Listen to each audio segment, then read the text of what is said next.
Welcome, everyone, to the One More Game podcast. I'm one of your co-hosts, Jeremy Culver, a.k.a. Darcy, and with me is the California Thirst Quencher, Pete Leja. Pete, how you doing, man? This might be the episode I've been looking forward to the most. A little pull behind the curtain really quick. It might whenever be. we toss around ideas, which, to be fair, is mostly your ideas because you're smart and I'm not. But whenever I toss around an idea, one of the things I kind of sometimes regularly throw out is like some kind of draft to do. Because I listen to a lot of Bill Simmons, Zach Lowe, The Ringer kind of stuff. Not a lot of it, but that's some of the regular podcasting I'll listen to outside of like gaming and stuff like that, and Magic the Gathering cards and stuff like that. So like they do a lot of drafts style things, snake drafts. And so like I was kind of pretty interested in us trying to do one. And we're dipping our toes a little bit into it today. We'll see if it sticks, if it's fun and it's good. We'll see if we keep doing it, but really looking forward to it. Think it's going to be a fun show. Yeah, I definitely agree with you. Like, it's been something that we've kicked around trying to come up with that idea for a while. And as always, sometimes it takes a little bit of massaging and the right timing to make it happen. And of course, this ended up being, in a sense, that massaging and right timing. But I'm going to peel back the curtain a little bit. You almost gave up on this idea very quickly. As much as we like, you were like, I want to do this. When I was like, all right, let's try to plan it out. You were like, no, never mind. And I'm like, no, like we're planning this out. We're going to make it happen. And we are making it happen. It was reverse psychology, obviously. It's not just that I have no confidence in any of my ideas or abilities. It's nothing to do with it. Yeah, I also wanted to say, just because, of course, we were just joking about this like right before the show, you said that most of these ideas come from me because I'm smart. Are you sure about that? Because we literally just had a small little debate beforehand if I was smart or not. Yay. Little column A, little column B. Also, that wasn't involving with the podcast, from what I recall. That was something different. True. That is true. That was talking about bodily functions. Yeah. Making fun of me for having to use the restroom, asshole. Yeah, exactly. But anyway, everybody, thank you so much for tuning in here to the One More Game podcast. This is a podcast that is centered around making sure you're informed about all the video game news happening around the world. Whether it's Xbox, Nintendo, PlayStation, or PC, there's news if you need to know about. We'll make sure that you know about it. When you're listening to this on your podcast service, make sure you hit the subscribe button or the follow button, depending on what your service offers. And if your podcast service allows reviews, please leave a 5-star review and tell everyone why you love the One More Game podcast, because we really enjoy bringing this to you each and every week. If you'd like to be part of the show by asking a question or suggesting a topic for discussion, head on over to pressstartnews.net/onemoregame and fill out that submission form, and your submission could be used on the next episode. Or you can drop it off live in chat when we record this over at youtube.com/@PressStart28. And we will reference them as they come up throughout the show. A couple of things that we want to pass along. I did not go through and select 2 games that were on sale this week, but there are 2 games that should still be on sale, is what I'm kind of getting at too, that you can go look at. Those games are Edge of Eternity. That was over on sale on Fanatical for 63% off. And if I do recall correctly, that is still the case. And I am double checking that as I am talking. Yes. Oh, actually, it has increased. It is now 66% off. So you could go pick that up for even cheaper than what it originally was. And over on Green Man Gaming, Tales of Berseria is on sale. This is, of course, the second most recent Tales of game. Tales of Arise was the most recent. Tales of Berseria came right after, or before that, and that is on sale 91% off for $4.30. So you cannot go wrong with that one. One of the highly regarded Tales of games in recent releases. So I would totally get that. Pete, have you played that one? Because I know you bought all of them, so like you own that one, but have you played it yet? I own it. I have not actually played it yet, but one of the things that I love about the Tales games, and Final Fantasy IX kind of did a version of this, but this is more known for the Tales franchise in general, and I wish more games would do it, is the shoot, what do they call them? The little like side projects where they have like the little like 60-second, 90-second like interactions with party members where it's Yes. like voice. Shoot, I forgot what they're called. Oh, I'm so mad. I don't remember like what they're called too, but I know exactly what you're talking about. Basically, like it's little like they have a characters like their little like cartoon images that you would see like on screen, like when you're going through their statuses, state eye, whatever, like on the screen in the middle of a game, and then they'll interact and have like little funny interactions, which helps build the character, helps build the interactions. They don't feel as static as some other times they can. And also they can help build the world because we'll talk about like some of the stuff like, oh, I like this kind of food that like, is like not so popular or things like that. So I really enjoy those instances. I'm really mad that I don't know the name of them. So like if you enjoy like RPGs, I have to assume Tales of Berseria is just going to be as good as any of them because of all the Tales games. The odd parts about Tales games in general is really the gameplay. Sometimes that's hit or miss, but the storytelling and the characters for the most part are usually really rock solid and really good. Yeah, and Berseria was one of those that was highly touted for its story. It's a darker story in a sense, built around the theme of revenge. But yeah, definitely go check that out again for $4.30. That is something that you're not going to go wrong with. And then one last thing I want to pass along, and it's something that I will try to get in the habit more often. If you did want to support the channel directly and not just buy a game, we do have a Ko-fi account that you can go and donate some money to. It can be a one-time donation, it could be a monthly donation, it could be whatever you want with it, and it can vary in pricing or sizes, excuse me. But you can decide on that, and so I will have a link down in the description below. It is in the description of every YouTube video, but I need to make mention of that more often. So, everyone, if this is your first time to the podcast, welcome to the podcast. I hope you enjoy your listen, and I hope you enjoy your stay. But if you are returning, you already know what it is. We start off every single podcast talking about what we've been playing lately. So, Pete, what have you been playing lately? So, I want to put the caveat that I've only played about 10 games, but I did try Teppen, and I have no idea what I'm doing. The tutorial did not explain very well the mechanics of the game. I don't know what's going on. They explained the board okay, kind of, but I have no idea what else is going on. I'm just throwing cards on the table, the imaging cards. I'm playing through a lot of the stories. So that part's been interesting. The stories have been kind of enjoyable, but like, yeah, in terms of like how to play the game, I kind of don't have any idea, and they probably should do a better job of explaining it personally. But like I said, I've only played like 10 games of it. I'm gonna jump in real quick. Yeah, sure. And just to correct you, just for a quick second, there is more tutorial to explain. It is in the game modes, and it is one of the game modes where it literally just teaches you every character's kind of like uniqueness and what they bring to the table and how you should look at setting up the board and stuff. So that's just a small caveat. I can always help you off camera on that one. But yes, go ahead. It still is your first impression, so go for it. They should honestly make that more apparent, personally speaking. But I'm trying to like not look into it from the instinct of like comparing it to other card games, because this is like one of the first times that I'm jumping into a card game like fresh. Unlike Cardfight Vanguard, where although the rules are different, I played the game in paper. Unlike Magic the Gathering, although the rules are different, I played in paper.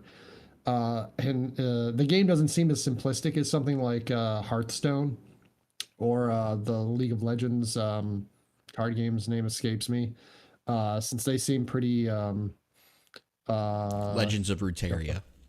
Legends of Runeterra, yeah. Like those are more simplistic styles of games. This seems not like difficult, but like different, I guess is the way I put it. So like the things that I am used to, I don't seem to be as relevant, at least in the early going. Once I learn the game, I'm sure that those instincts will kick back in, and I'll be able to understand what's going on.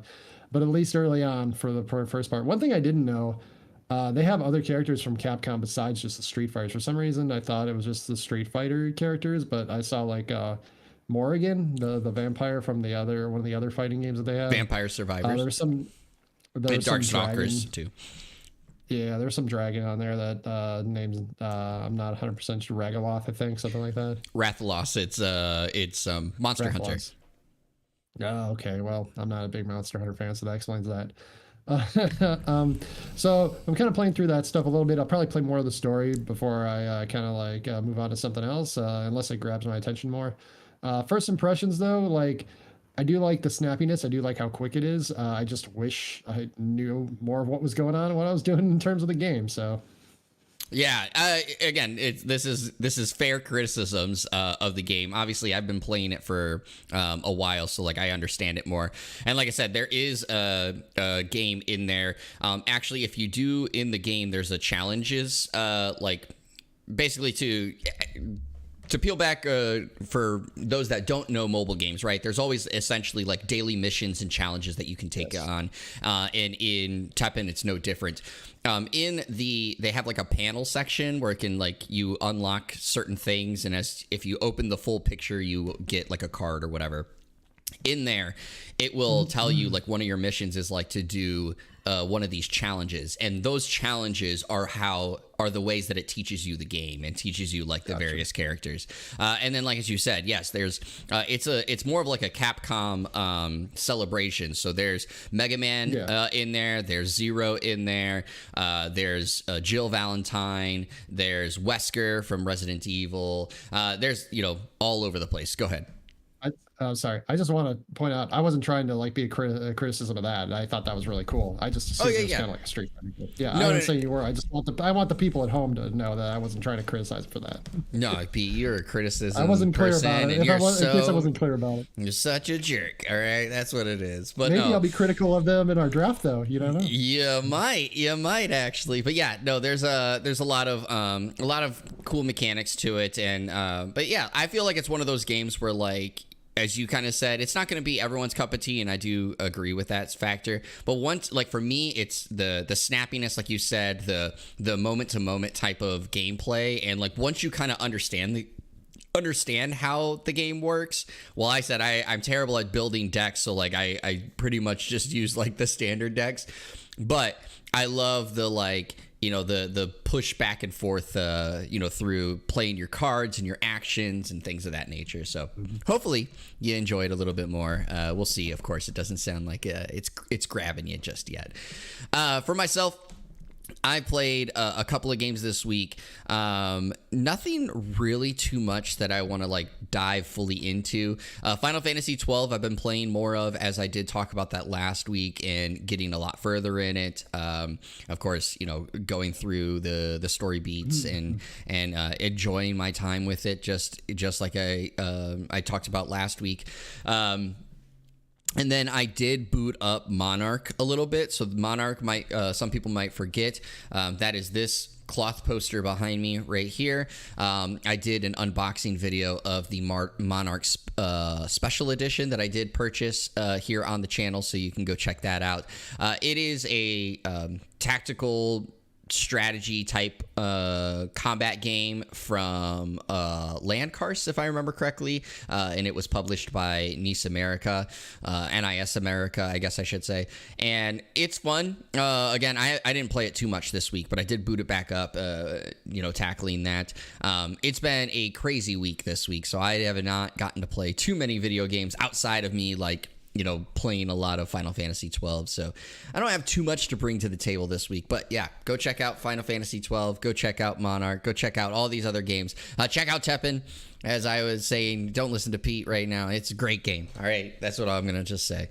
But let's get into the discussion, the big thing that we are here to talk about today. And so we've been doing, of course, a new thing, here in recent weeks for the podcast. So we do want to hear your feedback on, what you think of these episodes. So leave a comment in the section below, or, of course, join us over on our Discord and let us know your thoughts on how you like these discussion-based episodes. But we're bringing another one to the table today, and as Pete alluded to, it is a draft. So let's set the groundwork, the parameters, so to speak, of how this came about and what we're going to be doing here today is we decided we wanted to kind of do something with the ability to pick, some of the studios that we wanted to I guess, highlight. And in this sense, we developed the setting, or between the two of us, of we are starting individually our own publishing arms, our own publishing studios. And in this section is we're going to do it like a snake draft, where we have 10 development studios that we are going to pick from, of course, making it 5-5 of what is going to be, in our sense of this 10 studios, the ultimate publishing arm. And here's some of the rules that we went through and laid out so that you all know what we have here for this draft. Is rule number 1: only one developer could come from each of the big 3 first-party titles. So that's PlayStation, Xbox, and Nintendo. Rule number 2 was only one developer could come from each of these 5 third-party studios, which were Bandai Namco, Square Enix, Ubisoft, Capcom, and Electronic Arts. And then rule 3 was 2 developers were indie developers that had a popular release. Now, if we want to, Pete, do you want me to peel back the curtain of who went through and selected all these?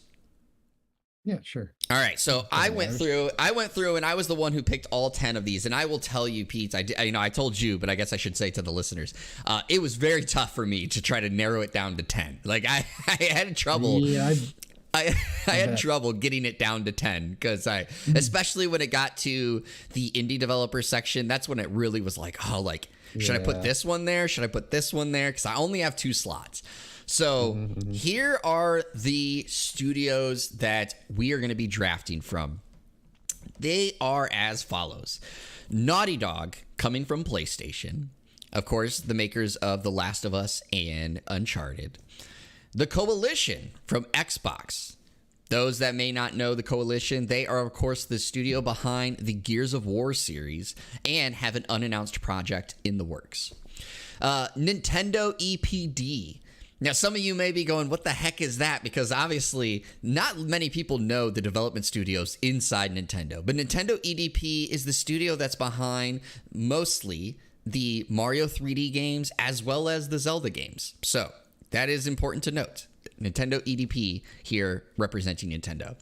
So from the third-party publishers, we have From Software from Bandai Namco. Obviously, Souls and Elden Ring as the big ones, and the upcoming Armored Core series. Creative Business One from Square Enix. This is the studio that is mostly behind all of the single-player Final Fantasy games. Now, keep in mind, Creative Business 1 is not making Final Fantasy 16. That is Creative Business 3, just so that everyone's aware, which that one typically does MMOs. So Creative Business 1, the most recent one that people should know, is, of course, Final Fantasy 7 Remake and Kingdom Hearts. We have Ubisoft Quebec, where Ubisoft Quebec has made a ton of various things, ranging from the Assassin's Creed series to the, Tom Clancy's series, all sorts of jazz. But Quebec, Ubisoft Quebec is coming from Ubisoft, of course.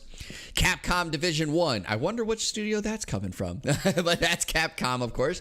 That is the one that is behind the Resident Evil series and a number of other titles, but Resident Evil, of course, is their big one.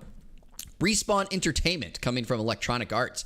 That, of course, is the ones behind Titanfall, Apex Legends, and the Star Wars Jedi Survivor and Jedi Fallen Order game. That Survivor, of course, is coming out later this month.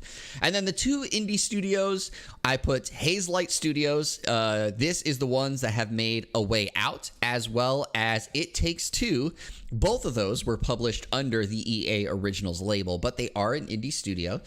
And Supergiant Games as the other one. Of course, the most popular one of their releases is Hades, and they have the upcoming Hades 2, but they also have released Transistor, Bastion, things of that nature. So that is our 10 studios we have to pull from for our draft.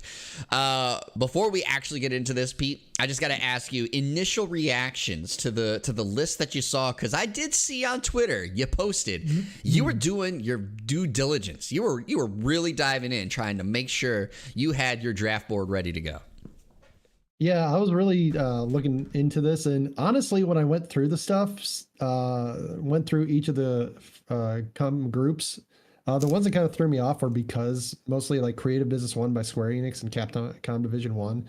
Because when you say like, oh, this game's from Square Enix, you just say like, oh, General Square Enix. Now, anybody that like actually, when you actually think about it, like any corporation that's big and massive, something like Square Enix or Capcom, like it's not just going to be like, oh, everybody's working on one. There's going to be different teams doing different things in different parts of the project. But like, I kind of never really like actually like thought about it very, very, very deeply.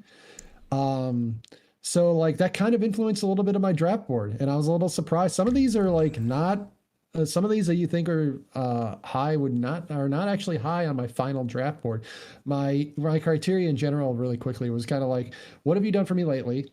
Because and this is in no order of like what the importance of how I did it. But what have you done for me lately? You know, so some of these have been made really popular and really successful games recently, like you mentioned, From Software with Elden Ring, Respawn Entertainment with Apex Legends specifically, but they also done Titanfall, stuff like that. Another one is like, what's your range? Like, do you do like one style game? Are you known for for the most part, for one game or franchise? Or do you have different franchises, different games that you're known for? So that's another one. And then like how successful monetarily you are, because we are trying to make we're trying to make the best publishing firm. Oh yeah. So you can, there's actually different ways you can go about it. I considered it. Like you consider like, I want to make the best publishing firm that produces the best JRPGs, and you could try to build a draft board that route, and hope kind of like some of the picks got to fall in your favor, or you just kind of do like, all these teams are going to be working on different games. They're not probably all going to be working on one single game. So like, how are we going to do it that way? And that's kind of the way I ended up going with. We tried to make it simple for me personally in the first part, because we were talking about maybe doing like 15 or 20, but since this is our first foray into doing it, I kind of wanted it to be a little simpler. So if we had like 15 or 20 teams to draft from, maybe you could have a thing that's like, I want to create the best fighting game. I want to create the best action RPG, and you could like draft specifically around that. But we didn't really set ourselves up for that. I'll take the heat for that. We're just kind of doing a generic publishing firm. But so some of these, I'm interested in your draft board, because I also kind of built my draft board a little bit, kind of projecting on like things that you would do. I'm kind of expecting you to do. So I'm really actually as interested as I am as like the team that I come up with. I'm more interested in the team that you're going to have, because you got the first pick. The folks at home, we're revealing right now, you won the coin toss, so to speak. So you're going to go first, but I get the second and third picks on the board. You do, and I think that's going to be a big hit too. So yeah, you do. You do get that. You do get that. You know, pick 2 and 3, which makes it a little difficult, because of course that's why we did the snake draft style. You know, allow you. You know, I get the final pick, right? But. Or no, you get the final pick, excuse me. But I get the final 2 of mine, right? And so like there's some there's some pros and cons, there's some push and pull, but like we're gonna see how it goes down here. And yeah, I did exactly as you did, trying to go through it. That's also partially what I did when it came to trying to select the teams. So some people, again, before we get into this, some people may jump out that I chose to represent Xbox as the Coalition versus something like 343 Industries, or something from and I'm having, the name escapes me right now, but the Forza Horizon studio, because Forza Horizon 5 obviously is really popular. Yeah, some people might be surprised, but the reason I went with the Coalition is because of 343's stumbles recently. And then similarly, in a sense, what I kind of did as I was going through this is I kind of wanted to look at, in a sense, comparative development studios that have different strengths and weaknesses. And that's the reason why I didn't go with Forza Horizon Studio. Playground Studios, that's what it is. It came back to my mind. I wanted the Coalition because Gears of War is still really highly touted, and they have that upcoming game that people are really excited for, to see what it could actually end up being. So that's kind of why I chose the Coalition. But yes, you know, I kind of tried to did the same things, trying to weigh it out. And I'm curious kind of what you end up going with as that second and third pick, because that'll really dictate like the rest of my draft. But you know, I, of course, get the first pick. So the last thing I want to get into beforehand, and I, of course, jokingly said this yesterday, but I'm just curious. What did you name your publishing arm? I had two names. The first You gotta one, choose one. You can't trademark two names. I'm going to choose it right now. We're choosing it right. live. All right. All right. So the first one I came up with was, I don't know if I've ever told you this. I probably have, but in case it didn't, folks at home are going to find out now. My last name, Leja, in the Polish pronunciation, which is most of my nationality. I got a few others in there, but mostly Polish. It's pronounced Leia, like Princess Leia. So I was thinking of naming it PvP Gaming, whereas player versus playa kind of gaming. That kind of thing. Okay. Okay. Or I was also thinking of coast to coast gaming because I've lived on the East Coast, lived on the West Coast, but I feel like that's been done. So I'm going to go PvP Gaming, player versus playa gaming. That's going to be PvP Gaming. All right. I won't lie. I was like trying to think of the most joking type of publishing arms names because you know me and you know my personality, right? I'm like, you were going for the we're going for the fantasy football thing. That's what I should have done. Yep. I was trying to go with puns. Like, you know, that's me. That's the go, you know. But I could not come up with something just because of how busy things were. And of course I went to the game, to the basketball game last night. So I just went with Pinnacle EXP Entertainment. And so that's kind of what it is. The Pinnacle Experience Entertainment right here. That's what you get when you come. So Pinnacle versus PvP. Yeah, exactly. So we're going with it. We're going with it. All right. But I'm all right. So let's start off. And right. You get the first pick. The first pick is on the board. And I did think long and hard about this because there are so many really good studios right here that we could pick from. Especially as your first pick. Like, if you think about this, right, this is like your superstar. And so I'm going, my approach in this one is I'm going sales, okay? Not necessarily peak quality, not necessarily like peak performance, graphics, anything. I'm going sales.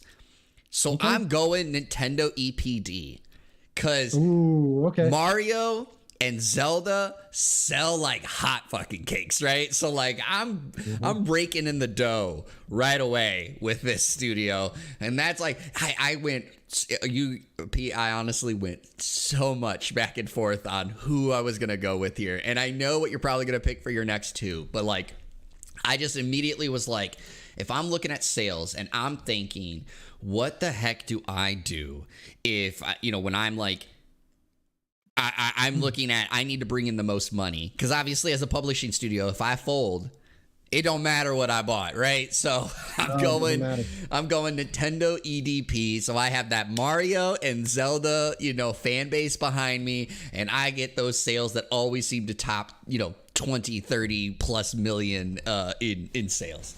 So that's number one. That's number one. I'm going to, so I gotta we continue with this. I mean, Nintendo's a good pick. They were number 2 on my board. So I actually thought you were gonna go a different route. So I'm gonna get my number 1 pick, which is really interesting. We both get our number 1 players, so we get to see how that is. I mean, Nintendo's Nintendo. Like if you can, this is probably the most safe pick out of all the picks. And that's why I went with it. Even though it was my number 2, I'm pretty sure that like they got Tears of the Kingdom coming out soon. They got Pikmin 4 coming out, I think in June or July. So they got that. They work with a bunch of other teams on stuff too. I mean, they haven't done a lot of Metroid and Star Fox games lately, but they have worked on them with some of the other studios. They've worked on Animal Crossing, but then they really hit their stride in 2017. They had Legend of Zelda Breath of the Wild. They have Mario Kart 8 Deluxe. They had Splatoon 2. They had Super Mario Odyssey. Like 2017 was a legitimate bona fide banger of a year for them. So, I mean, it is the safest pick. Like you said, you get the fan base. People are going to buy it. Nintendo fans are going to buy it. You're just always going to have that fallback. Yeah. So I do want to ask, what is your number 2? I don't want to reveal it because what if there's a chance that you take? That's right. That's right. But I will tell you. I will tell you. No, I will tell you real quick. Will you tell me if it's one of my 2 or 3 pick? Yes, I will. But what I will tell you, just so that you're aware, is I didn't even settle on Nintendo until that pick. Like that's literally as I was getting Ooh. as I was announced going, okay, my number one pick is I finally in my head just was like, I gotta go with this. So like that's when you think about the in drafts, right? And they say like it came up to like the announcement of the choice. That was literally me this time. Like it came up to the announcement for me to Once actually they put a pick gun them. to your head, once I put a gun to your head, you had to make the choice. Exactly. All right. So I get picks 2 and 3. This is my number 1 pick. I'm gonna go with Naughty Dog. Yeah, What's my number- that was the one. That was the other one. Yeah. So we had our 1 and 2 were flip flop kind of, but that was like those are the two we were going on. I thought you were gonna go with Naughty Dog. I honestly did. Naughty Dog was established in 1984 by Andy Gavin and Jason Rubin. Originally, they were called Jam Software. They were acquired by Sony in 2001. They started actually making games for Apple II, so they've been around for a while. Their first game as under the Naughty Dog moniker was called Keith the Thief. I don't even remember that game. That's hilarious. The Apple II GS. I told you I went deep when these draft boards, man. I went deep. This is awesome. This is awesome. A lot of their games early on weren't highly touted. Keith the Thief was kind of like not recommended. It was made for Apple II GS and then it was eventually ported to the Amiga and DOS systems. But then they really hit their stride starting with the PlayStation era. They started making Crash Bandicoot. PlayStation 2 came out. They made the Jak and Daxter series. They're known for Last of Us. They're known for Uncharted. They got quite a range. Crash Bandicoot, you got the platformer. They don't do it anymore. That's some Activision Blizzard title now, if I'm not mistaken. But they have a baseline of doing platformers. Jak franchise, that one's platformer / weird like kids version of Grand Theft Auto randomly with Jak 2 and Jak 3. And then Last of Us, I mean, they just made damn streaming TV series show based off of it. And Uncharted, they can keep coming back to that. But I agree with you. I think Nintendo and Naughty Dog were like the two, I think they were the two clear front runners. And it was kind of like, do you want to get a little bit of a reach, but maybe they have a little bit more range with Naughty Dog? Because that's what I kind of felt. Or do you want to get like the safer pick, but you're always gonna you're gonna get The Legend of Zelda, you're gonna get Mario, you're gonna get Mario Kart, you're gonna get Pikmin, you're gonna get all the big names. So I don't fault you for going Nintendo, but Nintendo was my number 2 and Naughty Dog was my number 1. And if I had the first pick, that's who I would have went with. I just want to say real quick. So yes, that was again the ones that I was debating to. Like I said, if you had asked me when I woke up this morning, I was gonna say Naughty Dog. Like that's how much I flip flopped on this choice. But yeah, I had to go with the sales. Mario Kart 8, for instance, is one of the best selling video games of all time. 60 million, sold. And so it's that's why I went with it. But Naughty Dog, exactly as you said, the range that they can do. I know that they, between Uncharted and The Last of Us have been on this, third person adventure type games. But again, they sell so well because Naughty Dog has such high quality. You still get that quantity, you still get that sales, but they did a phenomenal job. So yeah, that's a good one. That's a good one. All right. So now I get a pick. I get first pick of the second round, going snake style. Yeah. I'm interested how high this one was for you. This might be a reach. I'm going From Software. Wow. That's my number 3. This is I will admit this is a what have you done? I will admit this is a what have you done for me lately. This is a what have you done for me lately pick. But they have, granted, it is the Game Awards. They have 2 of the last 4 games of the year in the Game Awards that they made, because they had Sekiro and then they had Elden Ring. They were founded in November of 1986. They originally developed business software. They weren't even making games originally. They didn't make their first games until 1994, I believe, was the first game that came out of the PlayStation with King's Field, which had a bunch of sequels. Eventually, that was spawned off some other titles for them. Shadow Tower. It was really heavily behind, I believe, the Demon Souls franchise. It helped. It kind of built into that eventually. But their first major franchise, you brought it up earlier, Armored Core. That was 1997. They made I think close to 10 games now with the Armored Core franchise. They made a lot of them. They're bringing it back finally. It's been a hot minute since they made one, but they really, you could argue they really hit their peak. When your when your developer makes basically a subgenre Yes. of a game, you know you hit something. They created Demon's Souls in 2009, and the Souls-like subgenre basically became a subgenre of the action RPG, where you want to just beat yourself senseless and hit your head against the wall until you finally beat the boss, and then you got to do it all again for the next one. They made Demon's Souls in 2009 for the PlayStation 3. They got Dark Souls trilogy. They made Sekiro. They made Bloodborne. They got Elden Ring. They got it all. I mean, they might be a little more narrow than Naughty Dog, but Naughty Dog can kind of temper it. They expand their franchise, whereas From Software kind of focuses a little bit more on the Souls thing. Although they're starting to spread out again too. They're starting to Armored Core franchise again, so we're going to see what that looks like. We're going to see if Souls influences their Souls-like games that started influencing Armored Core, or if Armored Core is going to kind of stay more true to its roots, and we're going to find that out. But that's my next pick, and I mean, man, that's a doozy. Those are my 1, 2, 3 for the people at home.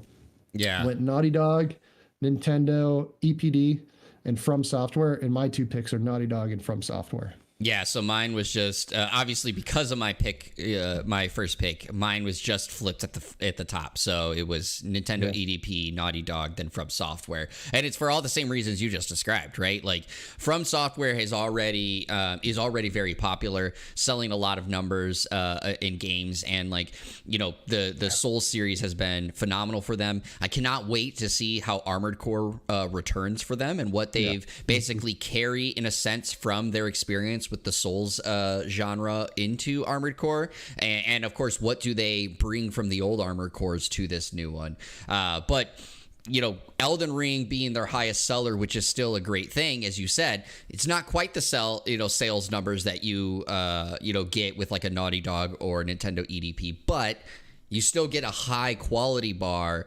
that in a sense, the fans will show up for that. So that's one of those, in a sense, you got that another, in a sense, safe pick where the fans of the Souls series will always show up, They will for that. So it's a more niche base than Nintendo, but yeah, they will definitely show.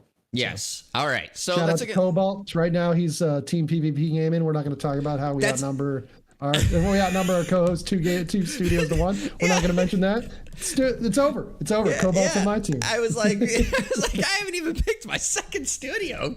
Cobalt trying to jump sides. Whose fan are you of? Like, come on. I brought you here, right? I helped you get here. Just don't give the Pete his flowers right now. All right, he hasn't deserved it yet. All right.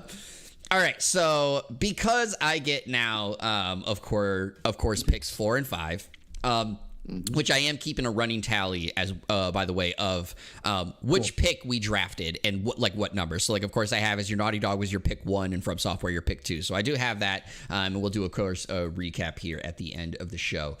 But again, I get 2 picks now, and Armored Core, enough said. Get out of here, Cobalt. But anyway, this one, because I get the 2 picks, these could go either way for me. It's one of those situations where it's like knowing that I have back-to-back, I could pick them in either order. But I'm going to pick them in the order of fandom. For this reason, but I will explain in a sense why I picked either one. And I think when I say, of course, I'm going to pick from fandom, the first one that's coming up. And that's, of course, Creative Business 1 from Square Enix. All right. So being a huge Final Fantasy fan, obviously, I love the fact that I'm getting, in a sense, the single-player Final Fantasy series with me. Now, again, just for the record, for those that don't know, Creative Business 1 is not making Final Fantasy 16. That is Creative Business 3. So there is that one skip. But traditionally, Creative Business 1 has always made the Final Fantasy games. Now, also, some people who maybe know a lot might be going, wait a minute, Jeremy, technically Creative Business 1 didn't always make the single-player games because there used to be 11 development studios in there, and there was a restructuring. You're correct, but with that restructuring has basically alluded to Creative Business 1 doing all the single-player games. So I get that history with it. But it's also, again, for me as a fandom, but it is the sales numbers. Square Enix Final Fantasy sells bonkers. Like, in a sense, there are, when it comes to RPGs, specifically, I know that Katase had recently come out, and Yoshida had said that they don't really like the term JRPG. But when it comes to Japanese RPGs, there is no other RPG that touches Final Fantasy, and that's just how it is, right? They've built that historical stature with them. They've been able to create that, of course, from number of amazing games that have happened over the years. And again, this is not just getting Final Fantasy, though, with this. Like, I also get Kingdom Hearts, which, again, is a huge grab for those RPG fans that love those. You also, again, who knows if they'll make another one, but they made The World Ends With You. So that is another one where it has a niche audience, but has been highly acclaimed. Of course, I know that the sequel wasn't as highly acclaimed as the original, but you get that. And then from there, I also get the Dissidia and Theater Rhythm and, some of their mobile games. And I have Final Fantasy VII Rebirth that's about to come out. And so it's one of those things where there are so many great games that come from this that I'm thrilled in a sense that I would get this on my team. And then again, another step back, it's not quite there when it comes to other RPGs, but it is one that's still highly respected. This is the Saga series. So I get, Romancing Saga, Saga Frontiers, all those things. And I think that that's a series that, especially with Octopath Traveler and how that has been received, for those that don't know, of course, that is made in a different studio, not Creative Business One. But Octopath Traveler has really, of course, grown the fan base around this essentially non-linear type of story, a myriad of stories taking place all at the same once. And Saga technically is the series that started that. I could really see the Saga series in the next few years taking off again from where it used to be back in the PlayStation 1 days, where it was highly regarded as one of the best series and stuff. So Square Enix takes the cake for my second spot. So while I type this, what do you think, Pete? What do you think about that pick? So they are probably, if you're going to pick one studio on our list that is the not necessarily the most narrow, but definitely probably the best at what they are known for, I think it would be Creative Business One. Like you said, you get the single player Final Fantasy RPGs, you get Kingdom Hearts, you get Saga, you get a lot of the spin-offs. You also get a lot of the remasters and remakes or ports to like PC and stuff. They did a lot of those. They did the Zodiac Age that you've been talking about. They did a lot of work in that. It's Business Division 3 that did this, but Final Fantasy 3, Final Fantasy 4, 10 and 10.2 HD remaster. They ported the Final Fantasy 7 to iOS and Android. Final Fantasy 9 re-releases, 5 and 6. So I mean, they did a lot. They get, like you said, they get Theater Rhythm. You get Dissidia. You get if you're a Final Fantasy fan, you are going to want this studio probably high on your draft board. I am a Final Fantasy fan. They were not high on my draft board. I'm going to be honest with you. They were not top 5. This was probably the studio that I was kind of surprised the most by, where what I was looking at, they did not really hit the criteria. They were not in my top 5 studios. I kind of expected they would be for you, so I think that also kind of dropped them. But for me personally, I did not value them quite as high. They were just out. They were number 6. They were just outside of the top 5. I will say that. So like they weren't like bottom tier. But I would have originally looking at the list, I would have thought that they would have been higher on my list, and they were kind of middling at the end of the day for me. I'm a little surprised by that because of I'm a little surprised by that just because, of course, again, like, talking about, as you said, some of your criteria, and you talk about sales, and like that's like this is the studio to really capture that RPG group, and especially with Final Fantasy VII, right? Like that, knowing that in a sense that you would have 2 more upcoming entries in that Final Fantasy VII remake. That captures in a sense a number large of sales. So I'm a little surprised by that, but yeah, again, I'm huge, in that factor. So the third one is honestly, this was a very easy choice. So, and I say this because of the fact that when I was thinking of my studios and I was doing exactly what you kind of were doing, right? Which is like, all right, here's who I'm going to pick at number 1. Where do I think Pete's going to go with 2, 3? And so it was like, okay, knowing again that I had 2 to go with, I was like, I kind of figured this was going to be a studio in a sense that you overlooked. And it's not to say that you like did it in a bad way or you weren't going to think about it, but it was the fact that you had 2, 3. So you really like, I felt it was one of those things. What's up? Yeah, exactly. It was like you're stuck. And so it's like, I feel like if anything, if he's stuck, this is the one he would overlook to choose the other 2. And so again, very easy pick for me, and that's Capcom. I'm going with Capcom Division 1 because again, I get Resident Evil under my belt and I get Devil May Cry under my belt. And keep in mind, this is the same division that created the remakes. So the Resident Evil 2 remake, the Resident Evil 4 remake that just went, bonkers on its release, right? I have, the upcoming, or I had Resident Evil 7, Resident Evil Village. Obviously, there's going to be something coming down the line from Resident Evil as well, right?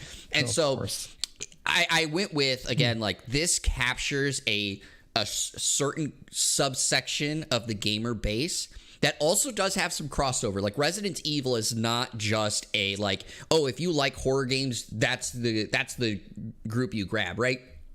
People really like Resident Evil, even if they're not big horror games fans, because there's other components to that game, that make it different from like a Silent Hill type game or like an Outlast type game, or Amnesia in a sense. This is really a crossover group. And again, big sales. Devil May Cry sells very, very well, especially when you look at Devil May Cry 5. Resident Evil 4, I just listed off all those ones, sells really, really well. And again, this is a studio that I feel, while they may, in a sense, have not utilized these games much in recent years, but again, could be really big.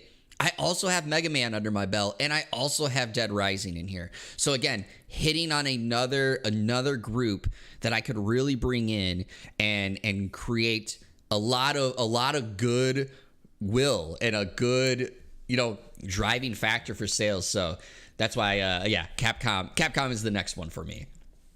You actually kind of nailed where that would have been. That was number 4. It was tied for number 4. I will say that. Like I had 4 and 5 were pretty interchangeable. How 1 and 2 for you were kind of like really difficult. 4 and 5 for me were kind of the ones where I was like, which one am I going to put at 4? Which one am I going to put at 5? I ended up settling.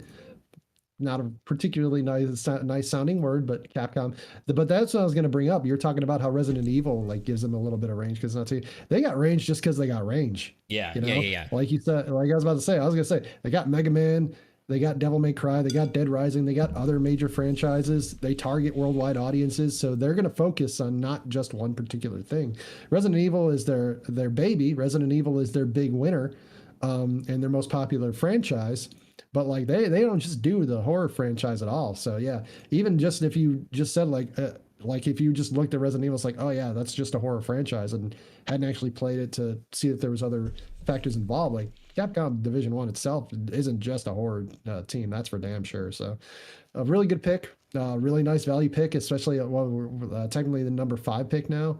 Yeah, so, the third rounder. This is like the perfect. This is what you fill your roster with. You try to find the gems. Perfect value. Yeah, this is the one where you gotta find like the Travis Kelce's like in his like second or third year where he's like, no, actually this guy's gonna score a lot. This guy's really good. So that was a really good pick. I ain't got nothing bad to say about that one. That would have probably been my next pick. So I got Pinnacle EXP Entertainment. Let's go. Yeah, he's coming back. I wonder if Cobalt's going to switch back now because you have 3 studios. I doubt it. He loves Armored Core, so of course you want him over with just that pick alone. Hell yeah! I know what the fans want. I know what the ladies like. All right, so we go to my 3rd and 4th picks. Yeah. Since you got Capcom Division 1. I'm going to go with the studio. It's founded in 2010 by Jason West and Vince Zampella, and it's been owned by Electronic Arts since 2017. I knew you were gonna go It's with Respawn this. Entertainment. Yeah, yeah. Respawn Entertainment. If we're talking about what have you done for me lately and sales, Apex Legends might be the cake on this one. Yeah. They just as a mobile, like Fortnite kind of a game, just all that kind of money, and that's not all they're good at either. They got Titanfall. They got the Star Wars Jedi Souls-like franchise, like you were mentioning, Fallen Order and Survivor, and they got a couple other Star Wars games that they're in development with too. So they might even be a little bit bigger. I think they might be a little bigger because they got even more Star Wars franchises possibly coming under their belt. So I think Respawn Entertainment, if you're going to look at one, they got so the two Star Wars games I was mentioning, they got an Untitled first-person shooter and an Untitled strategy game for Star Wars that are in development. So if you're going to, I think personally, if you're going to look at one studio that out of all of these that we've listed is like probably on the projected rise the most, I think I would point to Respawn Entertainment, but they have to prove it. They have to. That this is one of those like picks like we were talking about in the third round where it's like it's a little bit risky, not because you don't see the potential, but like if they get injured, like if they have a couple of injuries, they have a couple stumbles, all of a sudden like they start trending downwards a little bit. So they got to keep going. They got to keep it up. But I think Respawn Entertainment. I know Respawn Entertainment is my third pick. I think Respawn Entertainment is going to keep on keeping on. They keep on doing strong, and they really, honestly, always have Apex Legends to fall back on. So I don't think, even if they don't really hit their stride with some of these other games that they might be coming out with, I still, they always have that baseline of Apex Legends for me. So.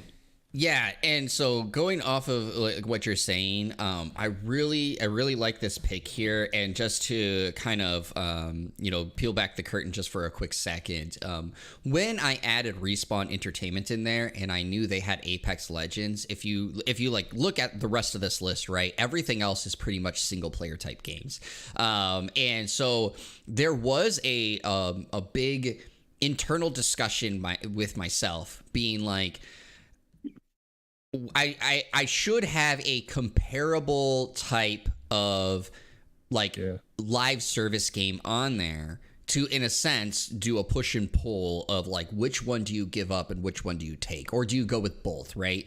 And so that I thought about that, but it became a little difficult because, of course, like the one that comes to mind or that I wanted to put in there was Bungie, but Bungie got purchased by PlayStation, so like I couldn't represent them as, again, my criteria. I could only have one. Could not.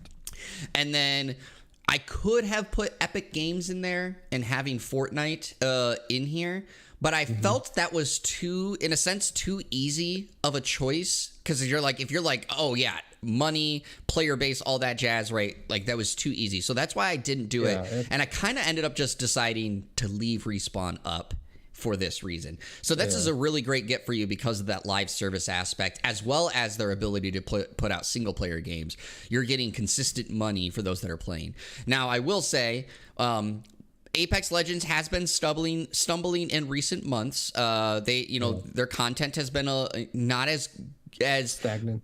Yeah, it's not as consistent as it had been, and as frequent as it had been. There's been a little bit of slowness in the Apex Legends community, but I agree with you. Respawn Entertainment has built up so much great will over the recent years that this was a great get. And like I said, having that live service game under your publishing belt is a big win. Yeah, going back to your comparison of Epic Games to Respawn Entertainment, it's kind of like the argument I always have with Lakers fans between Kobe and Michael. It's like, do you take Michael Jordan or you take the 95% Michael Jordan? Like, I'm sorry, I'm going to take Michael Jordan. Are you going to take Fortnite or are you going to take 95% Fortnite? Like, at least PUBG, I think, would be like okay, they're maybe not as successful as Fortnite, but they're like kind of the original thing. But yeah, I mean, honestly, you could probably make an argument just Fortnite alone that Epic Games should have been the number one pick at that point. Yeah, exactly. That was kind of my point. Yeah. So I think that would have been too easy. So I like that. I like that decision personally to make on that regard. So I agree with your assessment of that situation. All right, anyway, Pete, so what's your fourth? We're going to my number 4 pick. No more stalling. This one is more of like I feel like now with Naughty Dog and From Software and Respawn, we kind of got our money base set up. So now I kind of want to reach and grab something that's a little more critically acclaimed. I want to go and reach a little more. I'm going with Supergiant Games. I knew it. They were established in 2009, formed by Amir Rao and Gavin Simon. All their games, Jeremy, you listed them at the beginning. They're all bangers. They're all certifiable, critically acclaimed bangers, and usually sell pretty decently, especially for indie studios. Their first game was in 2011, was Bastion, and that one was for a myriad of setups. You can play it on the PS4, the Switch, the Xbox 360, the Xbone. And real quick, it was a PS Plus game, so some people, you might have Bastion in your PS Plus library and you do not realize it. Yeah, there you go. They came out with Transistor in 2014, another one that was highly acclaimed. Another PS Plus game. And I played it. Transistor is awesome. It's a great game. Yeah. And Pyre was another just like banger, but then they finally hit the big one with Hades. They're coming out with Hades 2. Just a really great series, and it gives them some range too. It gives them some range because Hades is a roguelike game, but you look at Bastion, that's that's an action role-playing game. You go to Transistor, that one is more of a turn-based strategy kind of game. You go to Pyre, that one looks at more like a sports kind of thing. So it's also multiplayer. So you got a little bit of different things going on here. It's not just like roguelike, like Hades. Like honestly, because I am not necessarily as in the know with a lot of these developers, I wasn't necessarily aware of some of these games. So, but like they're obviously they're most known for Hades, and this is probably like the one that they're most knowledgeable at. But they got a little bit of range too. They're not just solely just roguelike. So that's my fourth pick of my team. So now my team is almost complete. I get one more pick at the end. I get kind of like the last remaining studio. I kind of looking at my board now. I'm wondering if I should have reached a little higher. I'm not going to lie, because I'm interested in your next two picks, because if the last studio is what I think it's going to be, if it's going to be number 10 on my board, it kind of fills the same role of being like a critically acclaimed studio, but we'll see. Maybe I get lucky. So. Yeah. So, you going with Supergiant Games, and I kind of figured based off of the snake draft aspect, you were going to get them first. I love the pick. I, again, just made mention of it, right? I played Transistor. It was a PS Plus game. It's a ton of fun.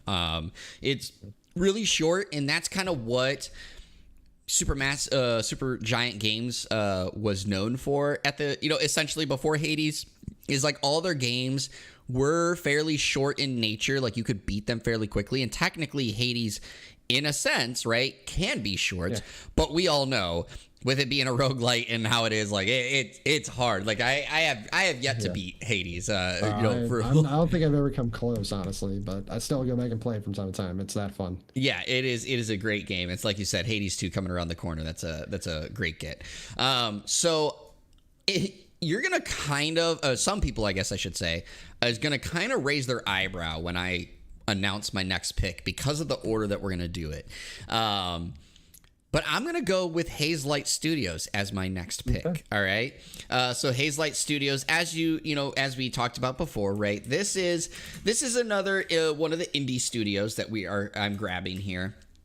And they have basically made two games. I think they may have like dabbled in some games before this, not as like a lead developers or anything of that nature. But they've had, like people help out. Yeah, they've had two games that they put out. A Way Out, which is a 2-player like prison escape game that was received fairly well, but it was mixed. Like I remember the reviews, and I'm gonna pull it up real quick, but if I remember correctly, the reviews were like about a 70. Actually, it was better than I thought, 79. So like it was a pretty well received game.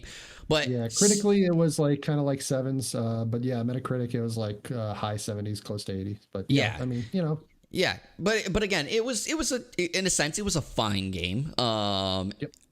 They knocked it out of the park with their next one, which was It Takes Two. Again, this won Game of the Year at the Game Awards, which some might argue that year's Game of the Year, Game Awards were not as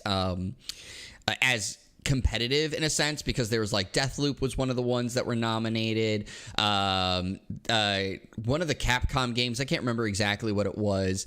And then It Takes Two. And I remember co-streaming that event, and I said that it's going to come down between Deathloop and this one other game. Like, I was just like, that's literally what it's going to come down to. And part of my reasoning was, I had said, even leading up to that show, that It Takes Two released in April. And I was like, that's usually what hurts games like that, is it released way too late or early in the year.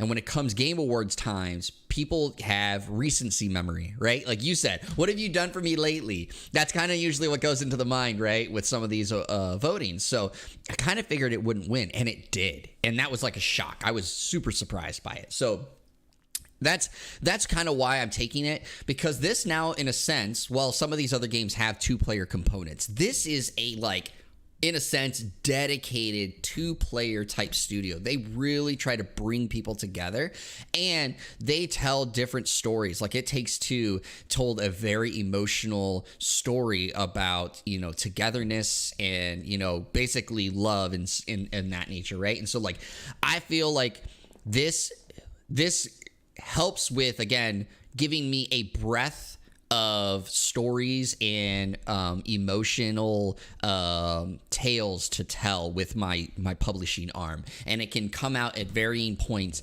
and still hit the feelings that you need. Like, you want a love story, here comes Hazelight coming out with something heading into the spring summer, where of course there's always that like love aspect and stuff, and it's like, there's all these things that we can go on, but I'm going with Hazelight for that fourth pick.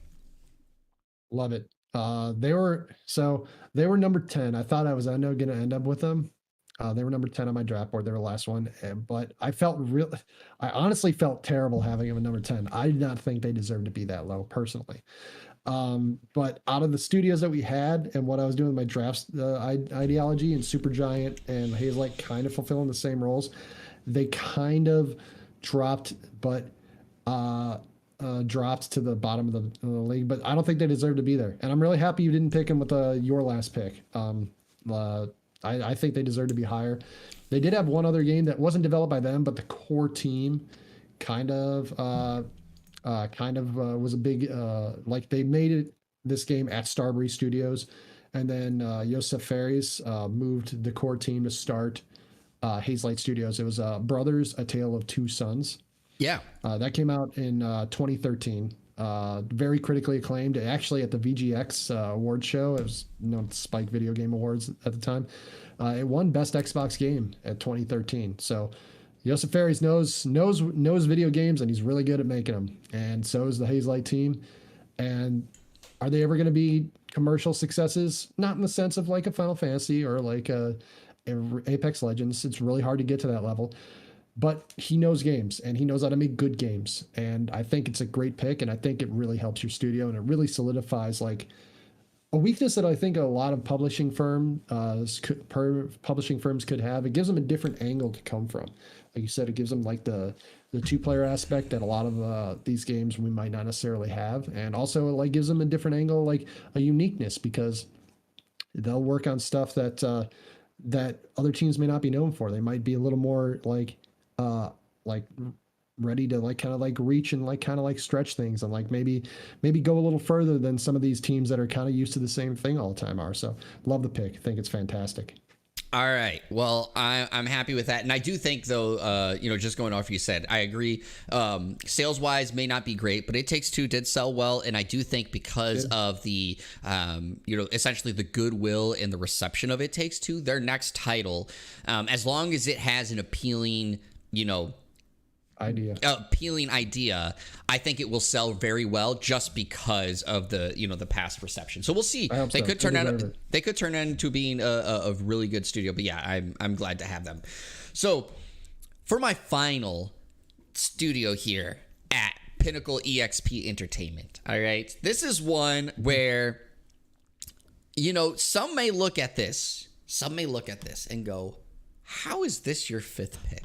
And I'm going to tell you that there is a number of reasons, and I will get into that. But I will make my announcement before I make my details, because if I don't, you'll kind of figure out which one I'm talking about as soon as I start to like lay the groundwork. And so this is going to be Ubisoft Quebec as my 5th pick. And here is why. I didn't think you were going to let me get them. I was not letting you get them. And here is why. Okay, so you talked about what have you done for me lately. And in a sense, if you kind of look at Ubisoft Quebec, some may look at it and be like, this isn't a great studio to grab, especially if you look at the Coalition and you see the Gears series and their Gears Tactics and how well received, in a sense, like the Gears series is overall. Gears 5, how well received that was. And then Gears Tactics, well, of course, not, as highly regarded as like an XCOM, but it was a really good tactical strategy game. But I look at this, and it's not just about the Assassin's Creed aspect. Now, Ubisoft Quebec is, in a sense, the lead studio for Assassin's Creed. So with this, I grabbed the Assassin's Creed series, and obviously that is a big seller, even if people are getting a little bit tired of the Assassin's Creed, because they kind of went back to annualized instead of, every other year, which thankfully there has been a little bit of a break since Assassin's Creed Valhalla. But I look at the breadth. What can they do? What have they done? What could they bring here? And I talked about your aspect of having the online nature of Apex Legends. I know that it's not as highly acclaimed as it, back when it first released. But like, I have a studio that made For Honor, and For Honor did really well. And it also, again, brings back that aspect of online play, that I can put out updates and I can get that reoccurring live service model there. Again, this game didn't do well. It did great when it started, and it did shut down already. But Hyperscape, I loved Hyperscape, but that was diving into the battle royale aspect. And for me, I kind of look at Ubisoft Quebec as my testbed studio. Testing ideas and testing things that the other studios don't necessarily do all the time, that I can experiment with. And I'm going to have the financial backings from some of these other studios to help offset some of those experimental costs to allow them to experiment. I mean, again, you look at like their breadth, and like this is kind of going way up the ladder here, but like they made some of the Prince of Persia games. They made of course the various Assassin's Creed games, Might and Magic type games. They also went with For Honor, South Park the Fractured But Whole, Hyperscape, Immortals Phoenix Rising, right? Like this shows, in a sense, I have a studio who can experiment, make different things, try different things, and see how well it gets received. And it's one of those things where I could easily let them build more of that game if it ends up selling really well. Or I could even go, okay, they tested, let's say, a great survival horror game. And yes, they did a great job with it, but maybe it wasn't necessarily the pinnacle of what we wanted. And I really like them being able to be flexible. I can grab that and hand it over to Capcom, right? And be like, here you go. You now have a great secondary survival horror type game. I want to see what you can do with this IP and this setting and this lore. And so that's kind of where I grabbed it, is I just felt like Ubisoft Quebec brings a lot of breadth to them, and it really rounds out my team with an experiment team. And I feel like a lot of publishers, they kind of need that. They have to know heading into it that we may have to offset some of their costs, because, of course, if you experiment too much, you're not going to make enough money, right? And that would shut down the studio. But having a team that you allow to experiment and essentially allow to make sometimes failures and sometimes successes, that's what I think some studios, publishing arms need. And that's where Ubisoft Quebec is going to be that for me. Yeah, I was kind of hoping you wouldn't, but I figured you would. I honestly, like, looking at my board, I had Hazelight Studios 10th, and I kind of wish I had them 8th. Ubisoft and our last pick, which is my last pick, which is going to obviously be the Coalition, I think are the two kind of lowest common denominators. But when your reasoning for it, of making it like a experimental studio, is very sound. It's very resonant, and I think that's a very good use of the studio. And if you ever need them to be like, hey, we need to kind of build up the rapport, they can make a great Assassin's Creed game. Hell yeah, they can. For them. So, I mean, they cut their teeth. They started in 05. They were founded by Nicolas Roux and Andre Cosset. And they kind of cut their teeth on games that, in terms of how they released them, were not highly touted. So the Tom Clancy's, for instance, Tom Clancy's Rainbow Six was a pretty well-received game, except for the PSP version, which is the version they did. Tom Clancy's Rainbow Six Critical Hour kind of was like kind of medium for the most part overall. Wasn't really necessarily popular received or critically acclaimed. The Prince of Persia games were kind of but then they hit that Assassin's Creed Brotherhood, and that was where it all clicked, and that was when they started hitting that. So like, even if like you use them for a little experimenting too much, and they're like, hey, we really need some good rapport, we need some good just good vibes in the studio, you could always be like, all right guys, time to make another Assassin's Creed game. So I do think they add a little more value than the last pick of what we're going to do. So where you got them, I think they have really good value. And I think the last studio, I mentioned how Creative Business One was kind of like the one that I was surprised that I had them so low on my final draft board. This one I was surprised solely because they're an Xbox studio. But when you think about it, Xbox doesn't really release a lot of their own games. They buy stuff off of other studios and other developers when you think about it. So it kind of makes sense. And the Coalition is going to be my final pick, and the final pick of our first ever draft.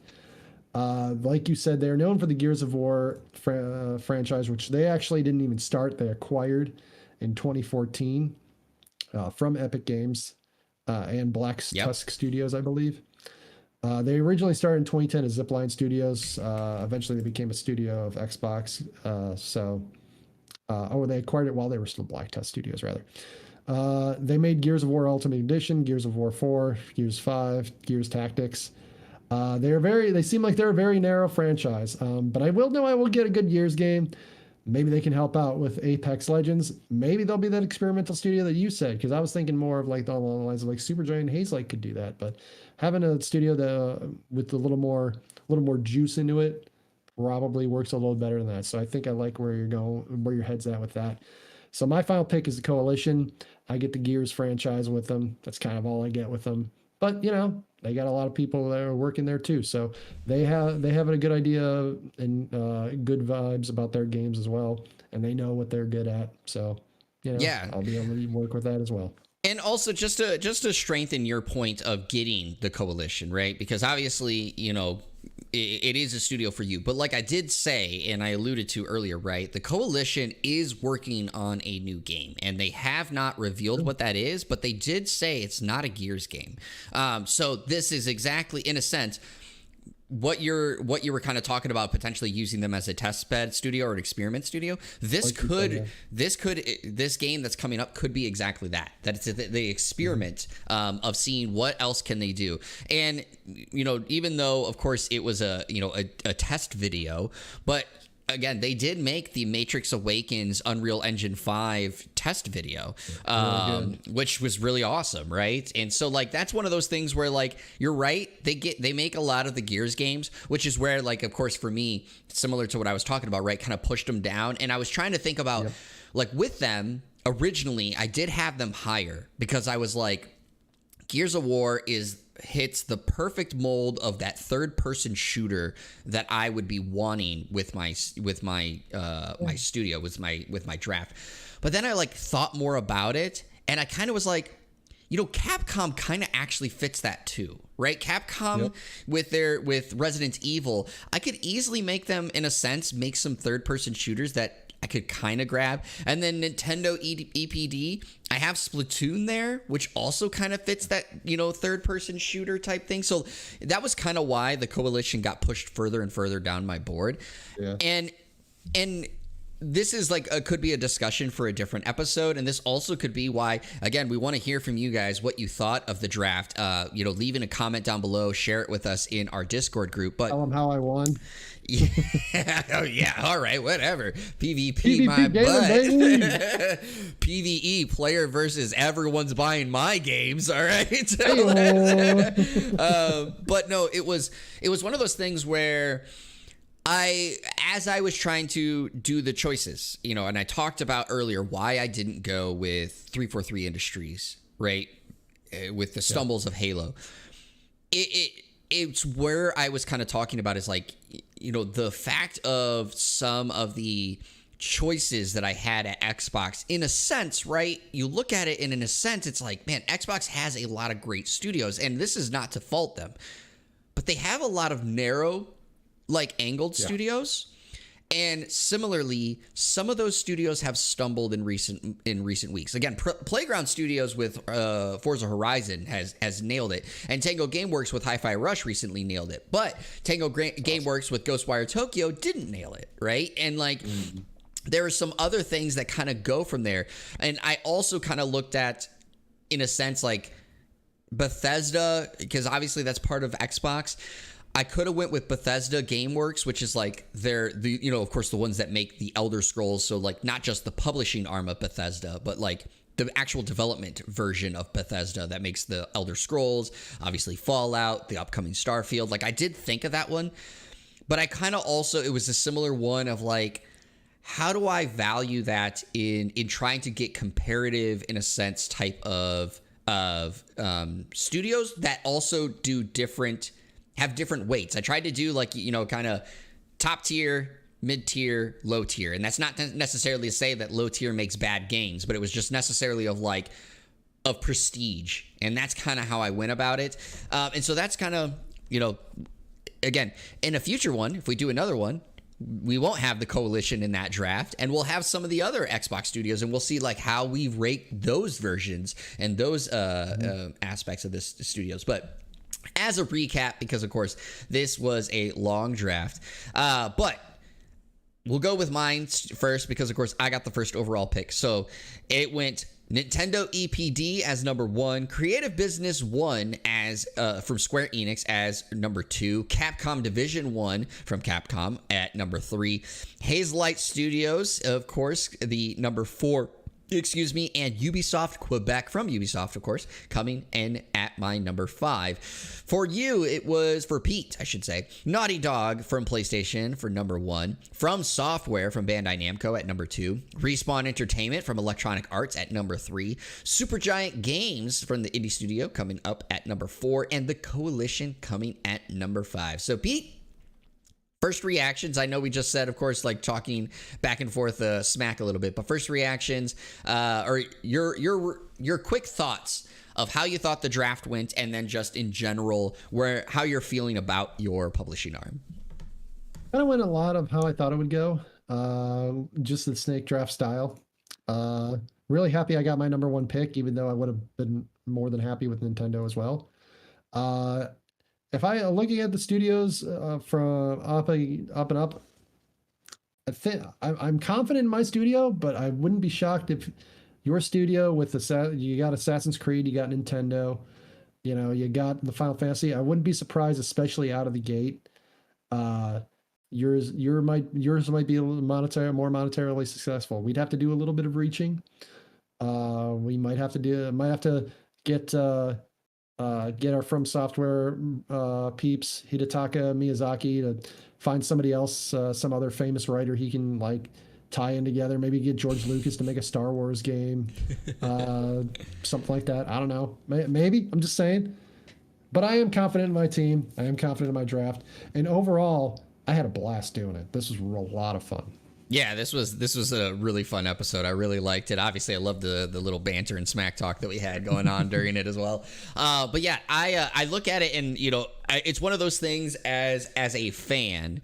I think you can't go wrong with either of these publishing arms. I think like with the studios that are on here, you're getting quality games from both of them. But as the head of Pinnacle EXP Entertainment, man, are we going to crush you in sales. Like, I just look at this and I'm like, man, Nintendo EDP, money. Creative Business 1, money. Capcom Division 1, money. Hazelight Studios, not so much money, but still money. And Ubisoft Quebec, money. All right? Like, I look at it that way.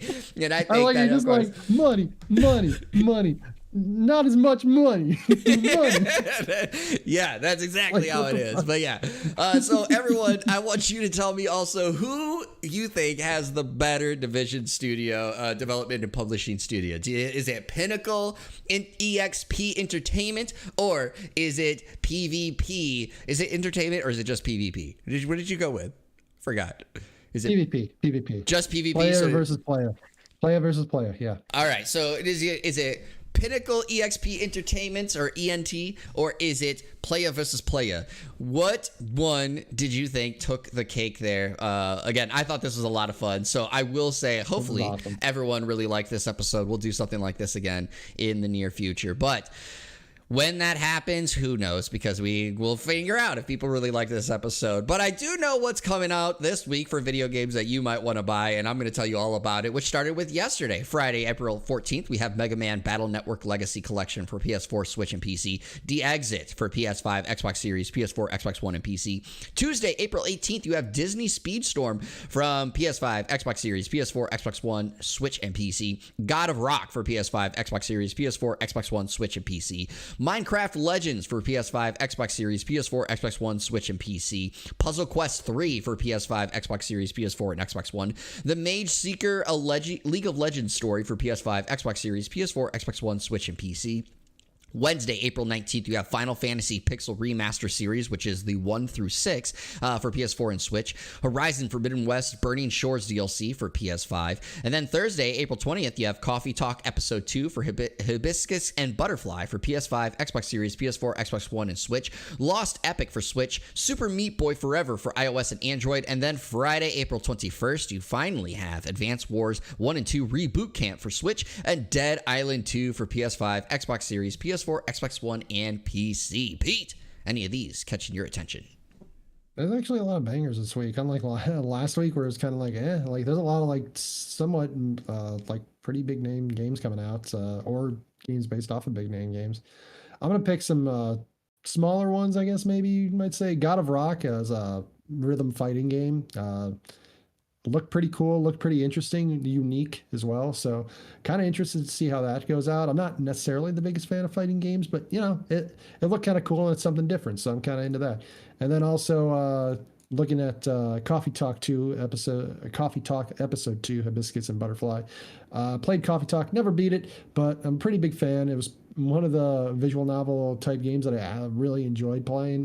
Really liked the vibes and the game itself. Wish I owned a coffee shop. I don't. That sucks. It'd be a lot more fun than my current job. What are you going to do? But hey, the game was pretty fun anyway in its own right. So those are the two I'm kind of looking at. But there's a lot of them where I was just like, if somebody was like, hey, I want this game instead, I could totally see where they're coming from. So I'm going to shout out, I think 3 games kind of quickly looking at this list. So the first one I'm going to shout out just because, of course, you did God of Rock. I'm going to shout out Disney Speedstorm. So, of course, this is the kart game that's coming from Disney's team. I've seen some pretty good things on it, at least in previews leading up to it. What it'll be like when it comes to actual release, who knows? But, of course, I'm willing to check it out. And if I do recall correctly, this is a free-to-play game. I'm not 100% sure on that though, so don't quote me. I'm also going to shout out, and I had to, of course, Final Fantasy Pixel Remaster Series. Obviously, Final Fantasy in there, but finally getting that over on the PS4 and Switch is awesome. So I'm really excited to finally get that. And then the last game that I want to shout out, and it's more just to bring attention to it, is Lost Epic. So I have that on PC, and it is a ton of fun. It's like a side-scrolling action game, and pretty well. It's not the greatest thing, but it's pretty good. It's also out on PS4 as well. But Lost Epic, I could see that being a really fun game to have on the Switch. So yeah, if any of these games interest you, go ahead and pick them up. And then again, just as a shout out, use the games links down below to buy some things or donate to our Ko-fi account, and of course help support the channel. Pete, is there anything else you wanted to add? Just the Disney Speedstorm. It looks like it is free to play, but if you want to play the early access, there are founders packs you have to buy to actually get access to that. But the game itself, I believe, will be free to play according to what I'm looking at here. Okay, that's what I kind of remembered.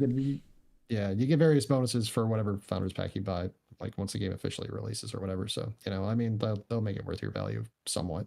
Yeah, I'm gonna just say that Cobalt is a hater and a traitor in the same sentence. Okay, so this person has jumped on the PvP train. I need more of you to jump on Pinnacle EXP train, and of course crown me as the victor, so that when we head into our next draft, I'm already wearing a crown. But anyways, everybody, that is all that we had here for this episode of the One More Game podcast. Pete, before I finally send this off, is there anything you want to leave our listeners with? Good night, Paris. There you go. Well, everybody, I have been your co-host, Jeremy Culver, a.k.a. Darcy. This has been the California Thirst Quencher, Pete Leja, and we really enjoy bringing this to you. So as always, everybody, stay hydrated, stay healthy, stay safe, and keep on gaming. We'll see you all on the next episode.